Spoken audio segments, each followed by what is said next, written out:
Philadelphia, are you ready? He said, are you ready?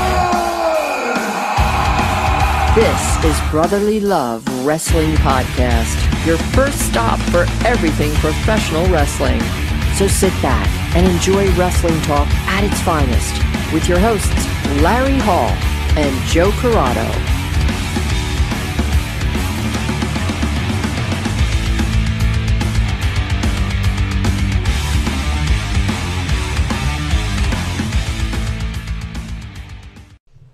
Welcome everybody to Brotherly Love Wrestling, and on our show today we have from Ring of Honor Wrestling, Bill Carr, aka Dutch. Bill, welcome back to the show. Yeah, thanks for having me back. Glad to be back. It's exciting. Very exciting. It sounds weird coming out of your mouth from ROH. Yes. Yeah. So how did that come about? Well, it was kind of out of the blue. So, I mean, I've been friends with Vincent for a while now, and they had the other guy, Chuckles, I think, was one of the guys in the Righteous, and he just wasn't like a good fit, so there was an open spot, and it just kind of, like I said, came out of the blue, like, hey, if you want this, you know, I know, like, he knows how I am with, like, horror movies and everything, you know, we like the same things. And I've been wanting to do a character like this for literally like the last like 10 years. So I jumped on the opportunity, you know, and then I was told, it's like, oh, yeah, you're going to be making your debut at the ROH's 19th anniversary pay-per-view. I was like, oh, man, that's a pretty big spot to be in right off the bat. So, yeah, and then, like I said, everything all came together like real quick, and I don't even think I really had time to like really like soak it in, you know. So it's been great so far, though. So now, what does the other half of Team Tremendous think of this? Where's Dan on this? Well, I think there's a hit out for my murder at some point. I'm almost positive, but no, he's been supportive and everything, and. He's I don't know if you saw his Twitter. He's actually down in Jacksonville for the weekend filming for, I think, AEW Dark, hopefully. I don't know any details yet, but I'm assuming, you know, that's you know, he'll be getting a little bit of an opportunity, which is great. Makes me feel better. So Now, is it surprising to you that with so many different wrestling promotions that are going around right now that someone didn't scoop you guys up as a tag team? You know what? It's weird. Yes and no. Now, let's see. All of 2020, I believe we only had like maybe 3 matches together. So in my mind, it was kind of like, okay, you know what? No, because I mean, last September, even August, like more promotions were opening up and starting to run again, outdoors and everything, with no fans or little fans here and there, and nobody was really, you know, contacting us for anything. So I was kind of like, oh, you know what? Maybe this is, you know, the end. Not the end, but maybe we're not as you know, not as popular as I guess we once were. But back in like 2016, I'd say 2015, 2016, probably like the height of our success, you know, doing PWG, CZW, all the pretty big indie promotions and everything. You know, my real job got in the way and kind of like really threw a wrench into that. So I don't know, I'd like to go back and like really think that at that point, if that didn't screw things up, I definitely think that we would have gotten picked up at some point.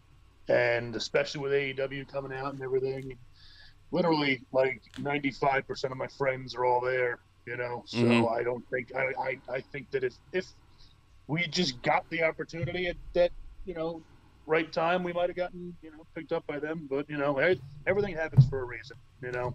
Maybe it was time. Maybe it was time to slow down and go our separate ways. And, it seems like, we're doing pretty good right now. So, yeah. But never say never. An absent heart grows fonder. Mm-hmm. Absolutely. I don't know if this applies here, but I remember someone saying that once. I'm going to go ahead and say it does. Yeah, sure. Thank you for the confidence boost. Hey, anytime. Much needed on this Monday night. Oh, yeah. So one of the reasons that we definitely wanted to talk to you, and because of the connections that we all have together, and we have had all of you guys on the show, is a match you have coming up on June 27th against Hale Collins at Northeast Wrestling. So as soon as we saw that, I sent it to Joe immediately. I go, yo, look at the match. Look at this match. As soon as he sends me things, whatever the poster is, I immediately go into Google Maps, and I'm like, how far is this away from where I'm at right now? And if it's usually like within that 2-hour frame, I'm like, all right, now I can really see this happening. But I think it was like 3.5, 4 hours or something. Yeah. It's. I think even I don't think it's too far from me, but I know it's like. I'm trying to think of a map. The directions, east or west. I guess east. I don't know, but it looks like it's pretty east out there. But I'm looking forward to that. Not only for the match, but also I get to wrestle at like a square dancing bar / restaurant / rodeo. So I'm excited for that too. Mm-hmm. Please tell me you're coming out in chaps. Of course. No, better have Hale come out in chaps. Yeah, we can do that too. We can make that work. Now, I mean, how many have you wrestled Hale one-on-one? Not one-on-one. Our first. I remember our first time we were in the ring with each other. I believe it was my first match, which was a battle royal for Northeast Wrestling. And we knew each other and we were kind of friendly at that point, but, weren't as close as we were now, obviously. And I remember I just looked at him and just gave him the stiffest forearm I'd ever given anybody. And he gave it right back, and then we kind of I think that was our only interaction there. But that was fun. I also, I punched Jerry Lawler in the face for real during that match too, which I just saw him standing there. I mean, I didn't really know. I'm brand new at the time, and I see Jerry Lawler not really interacting with anybody. So I'm like, oh, now's my shot to, work with a Hall of Famer. So I spun him around and threw a punch, and I saw that he went to go block it. I assumed that was going to happen. He was going to block it and then punch me. But he put his hand up way too late, and I just punched him right in the face. And then he turned around and just walked away from me. So completely no-sold it. Completely no-sold it. Yeah, so there was that. I believe I did a tag match with him again for Northeast Wrestling. I don't know when. It was pretty shortly after I got released from WWE. But I remember it was me and QT Marshall against Dale and Hale. And I think this Connecticut-based wrestler, Nocturne, I think, was his name. I know he did like a Misfits gimmick where he painted his face like a skeleton. Sort of like a Darby Allin type thing? Yes, except way worse. Okay. Wait, that was Hale's tag team partner? Yeah, it was just like a match that was kind of thrown together. It was, I believe that's on YouTube, actually. I think if you just type in Bill Carr versus Hale Collins, that's probably the first match that pops up. But that was fun from what I remember. But my favorite match that I had against Hale, and I think we've only had 3. No, we had 4. So two of my favorite matches he was involved in. It was a 6-man. It was me and Dan and Brodus Clay against the Now and Val Venus. Wow. Yeah. Yeah, that was that was a doozy. So that was. Did you and Dan come out as Naomi and The Funkadactyls? No, but that would have been amazing. We should have. I wish I thought about that then. Damn it, where was I? Yeah. Yep.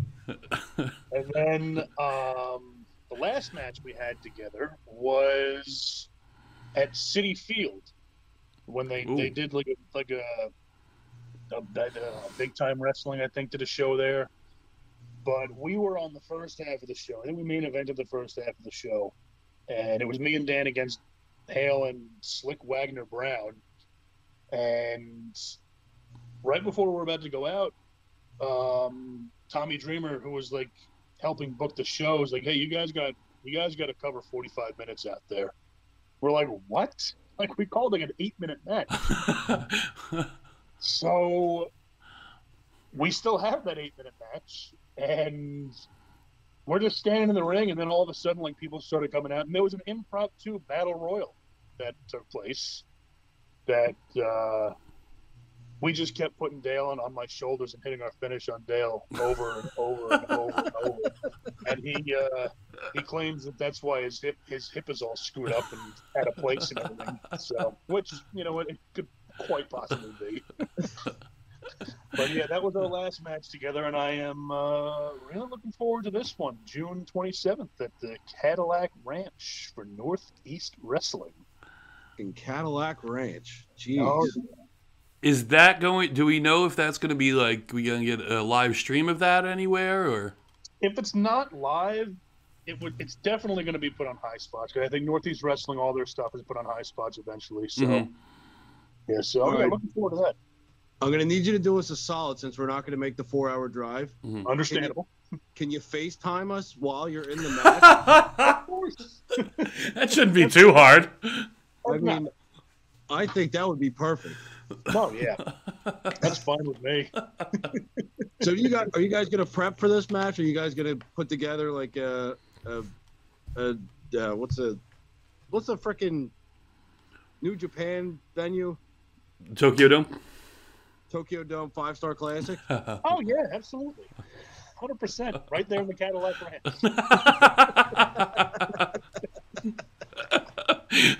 This will be a Cadillac Ranch 5-star classic. I feel like you and Hale though, because you guys are both like horror nuts. Mm-hmm. Are you guys gonna put together any inside like horror show, horror movie? I don't know. Maybe I'll just start cutting them open for real and see what happens. You know. You know what always scared the shit out of me as a kid was Puppet Masters. Oh yeah, it's a great movie. When the dude's asleep and the guy with the screw thing on his head, when he's sleeping, he fucking screws his head in. That was what scared the shit out of me as a kid. I was that's pretty traumatizing. I was like 5 or 6, and my cousins made me watch it. They're all like 3, 4 years older than me. Nightmares for like. Oh yeah, years. I bet. Yeah, growing up, my cousins lived right around the corner from me, and every Friday night I would sleep over their house or vice versa, and we'd always rent movies that we shouldn't be watching at 7 and 8 years old. But I distinctly remember Jason Takes Manhattan. I remember that one. Tales from the Hood. I don't know why we were allowed to watch that, but we did. Yeah, that's a good one. That is a good one. Yeah.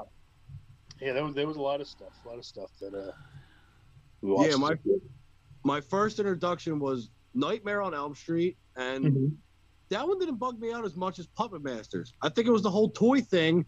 Yeah. And I had toys, and I think that's what resonated with me. The whole guy in my dreams, like, I could sleep through anything.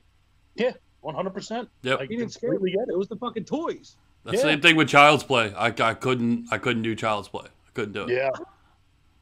See, that one didn't bother me either. I thought that was more funny. But oh no, when he suffocates the guy, when he puts the bag over the guy's head when he's driving, that scared me a little bit. Yeah. In Child's Play. So shit's so real. Bill, I do want to ask you, Bill, is there anybody or any movie that you kind of draw from for your character in Ring of Honor? Oh, let's see. There's a lot. So Devil's Rejects is one.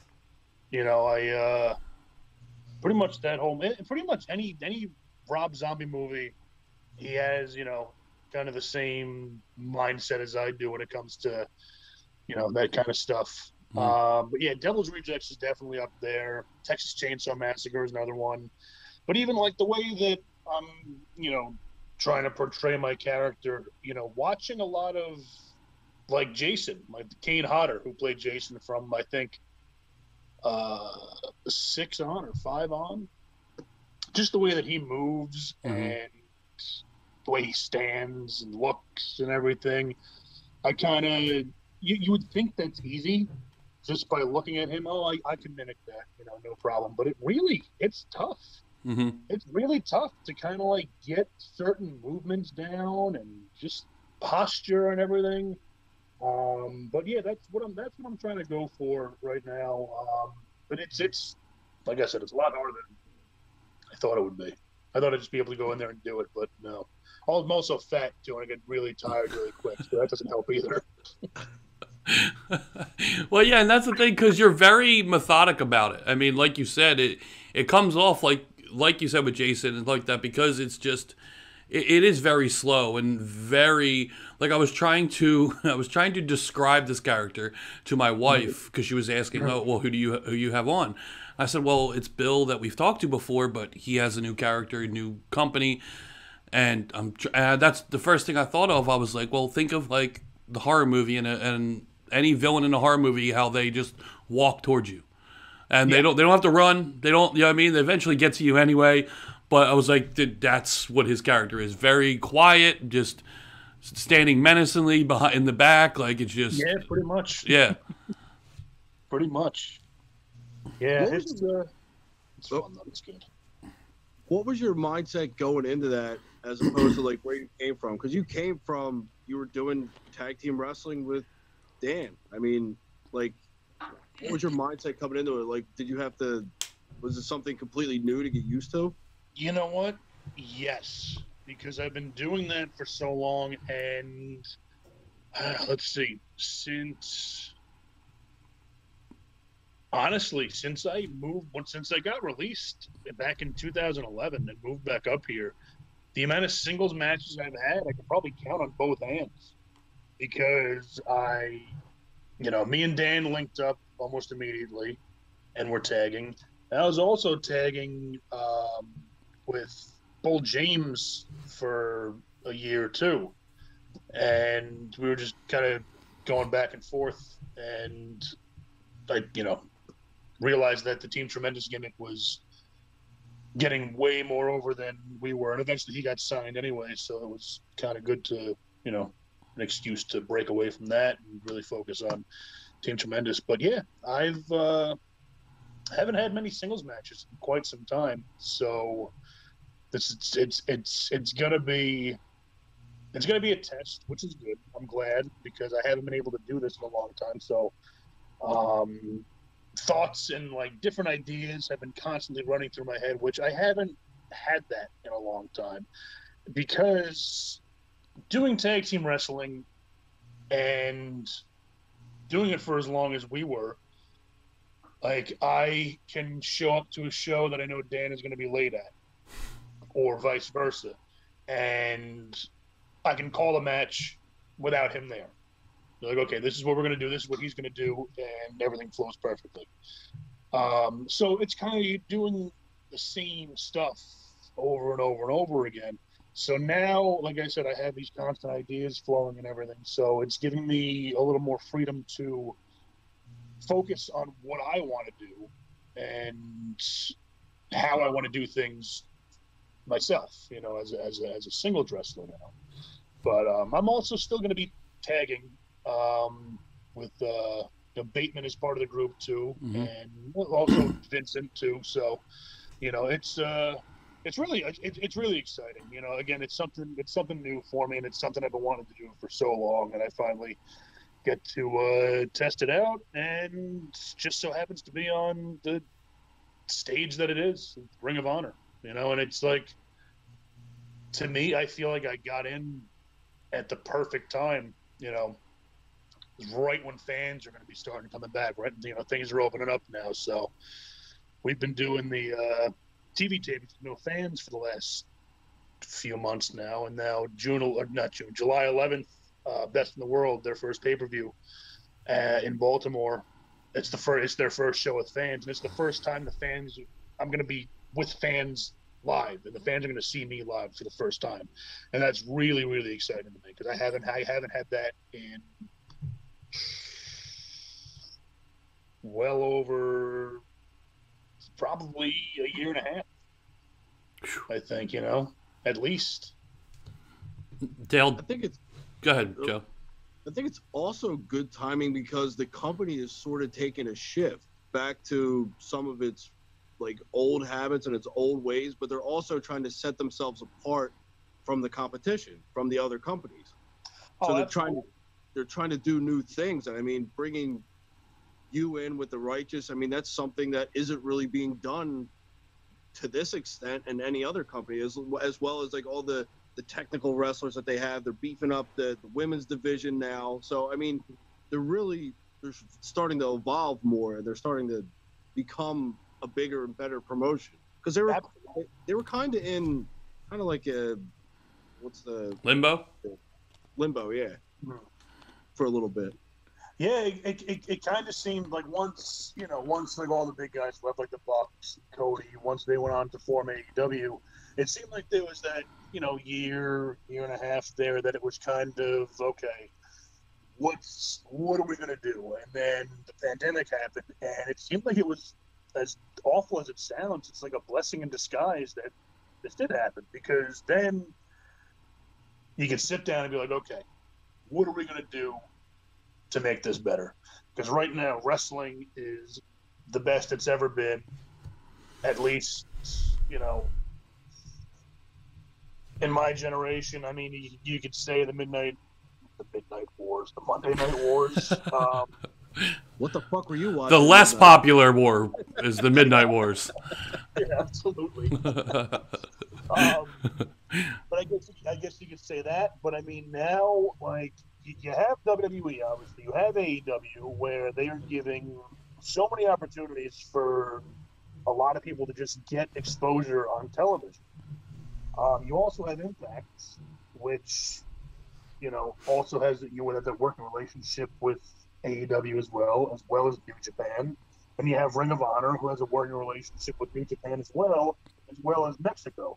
So you have all these different promotions, like, kind of working together that have ties but haven't really, like, jumped in the deep end with it yet. And I feel like that is going to be coming soon, where all these different companies are going to get on one page and be like, okay, you know what? Like, we have freedom to do whatever we want with each other. So why not take advantage of that right now and see how it goes? So there's a lot of different places right now where you can go work. And even, like, people are saying, like, the indies are dead or they're dying or whatever. I don't think they're dead. It's definitely not what it was, because a lot of people got scooped up all at once. Mm-hmm. A lot of people. But now this is giving a lot of opportunities to a lot of other people who were maybe overshadowed by certain people, and are now being able to show what they can do on, decent sized platforms. And from what I've seen from, like, some of those GCW shows, Beyond Wrestling, there's a lot of good talent out there that has been around for a while, but you just never really saw them because they were never given a chance, because the indies were oversaturated, I guess, with such good talent, which isn't a bad thing at all. But like I said before, a lot of those people got scooped up, and they got scooped up quick. So now it's time for these younger guys and girls to really go out there and show what they're capable of doing. And I think that's what they are doing. So that's also exciting. So, in your opinion, you said about everyone working together. What do you think is? I mean, I think we all believe we know what is holding WWE back from doing that, and that's one man, that's Vince. But do you think that WWE will ever? And they always seem to be late to the party with a lot of things. Where you have AEW doing certain things and then they follow up, or no matter what, they're always late. So do you think it's only a matter of time where Vince and Hunter and all them have to go, look, everyone's doing it, and that's why there's this rumor about them talking to New Japan? Do you think they eventually will do that? I hope so. I really do.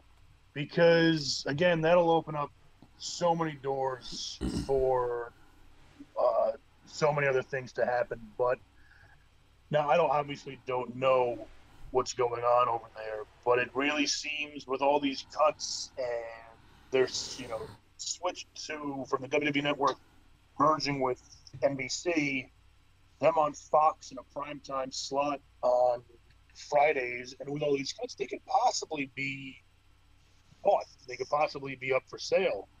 And I think that maybe their main focus right now is money, because I think last year they brought in so much more money than they ever did. Mm-hmm.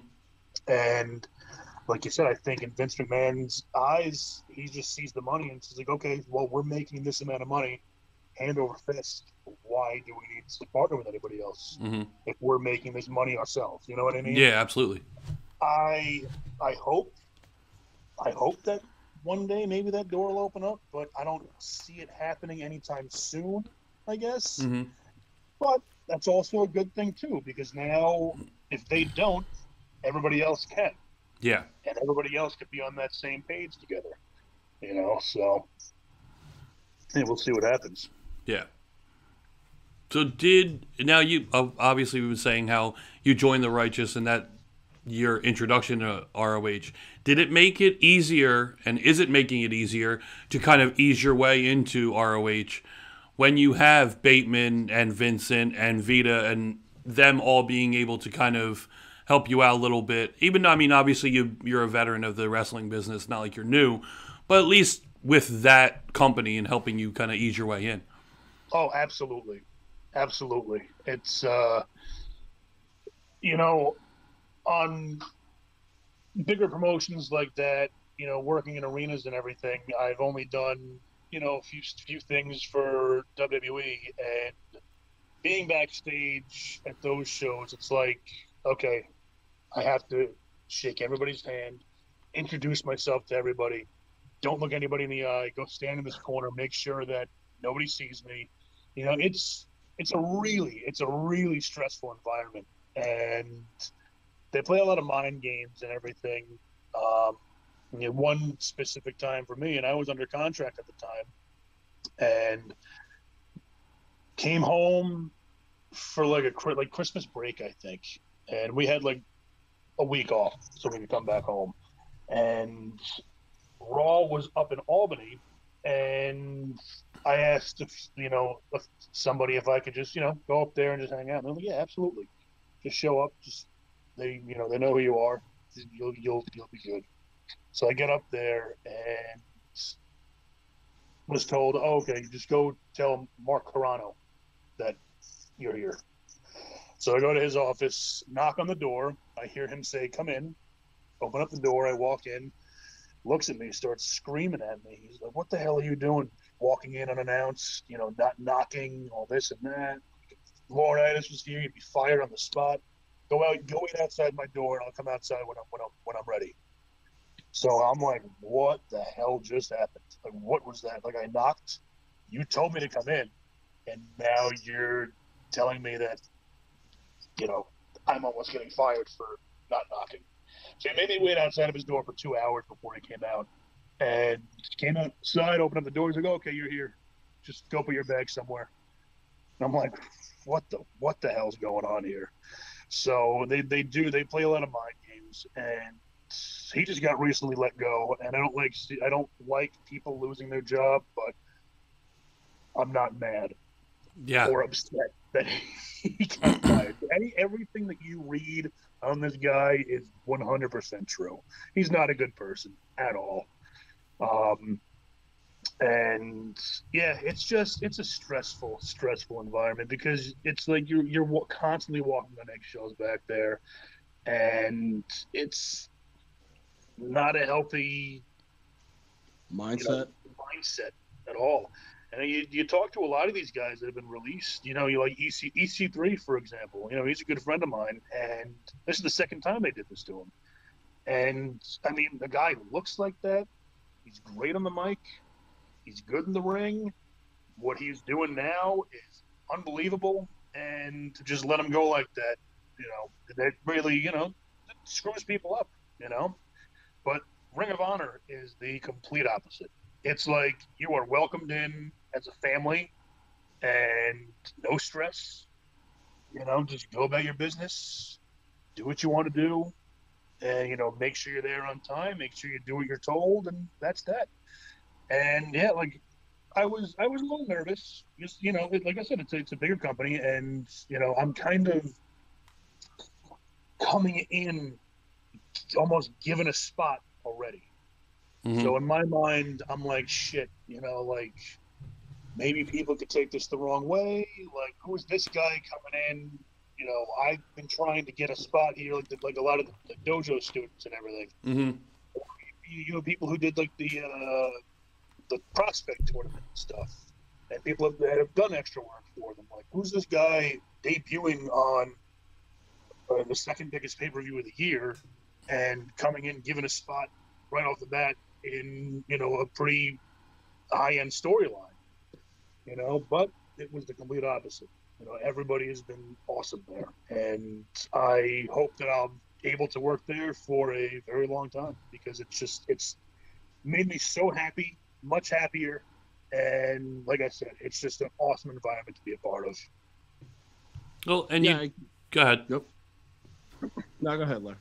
You talked about EC3 and this the Free Your Narrative, and we saw you tweeted out a picture with you sitting in front of the screen that says Free Your Narrative.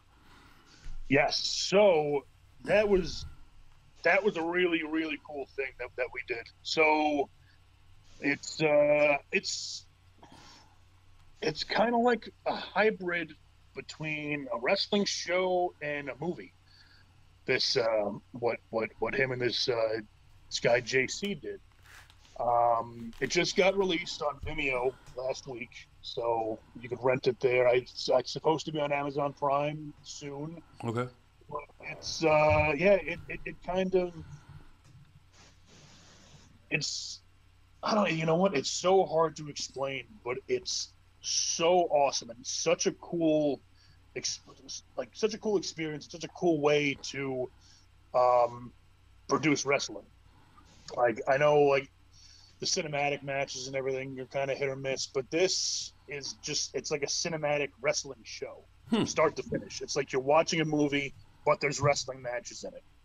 And it's I suggest you go out and just give it a watch.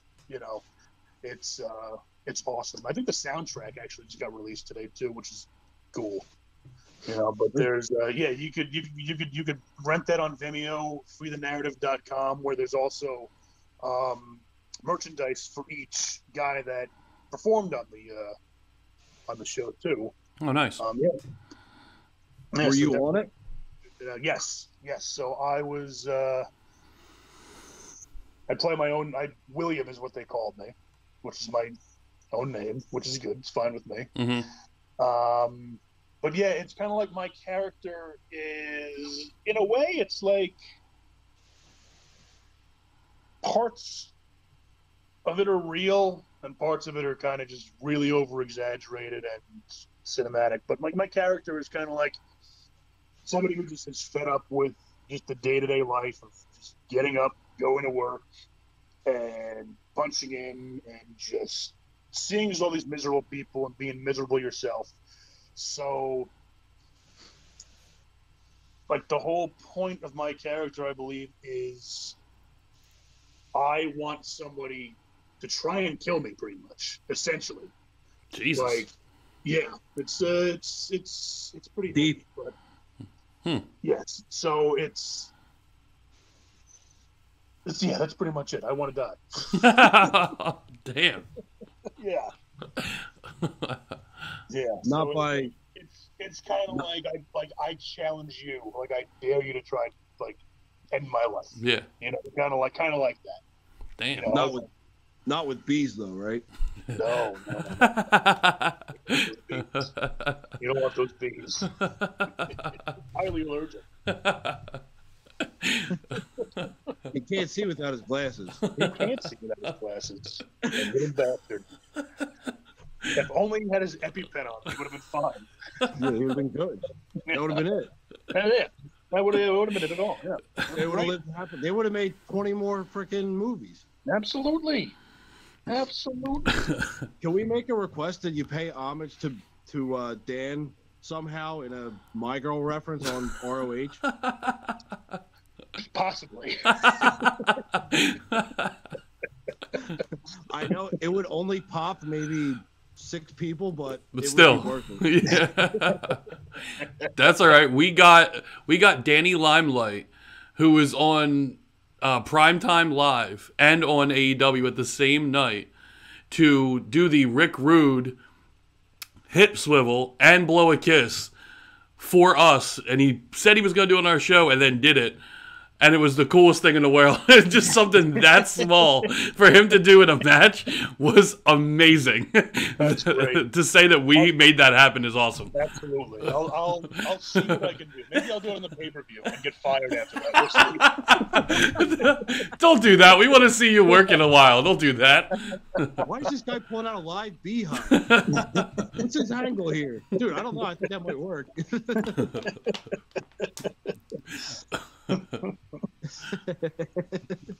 How's it been working with Bateman? Because he seems like, I mean, character work and whatnot, he seems like he's out there to begin with. Oh, he's great. Yeah, character-wise, there's not really much. That's him. So It looks like it's natural for him. No, yeah, 100%. He's amazing.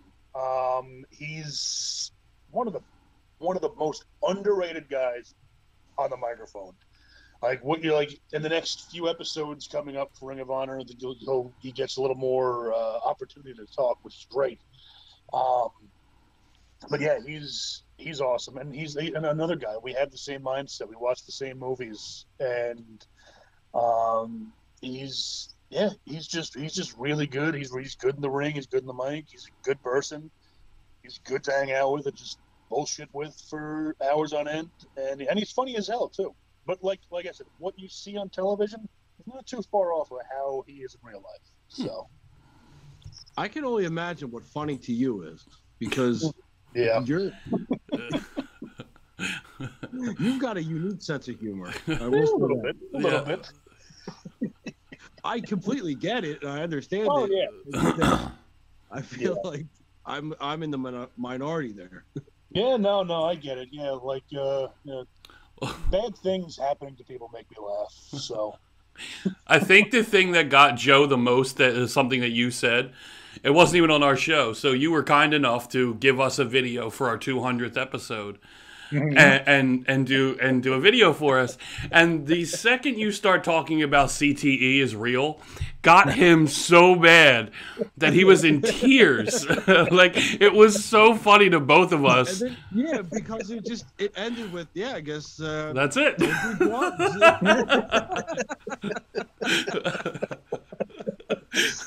yeah. It was the truth. It was like his. I guess just don't do drugs. I mean, that's it, pretty much. Yeah, it's a real thing. It sucks.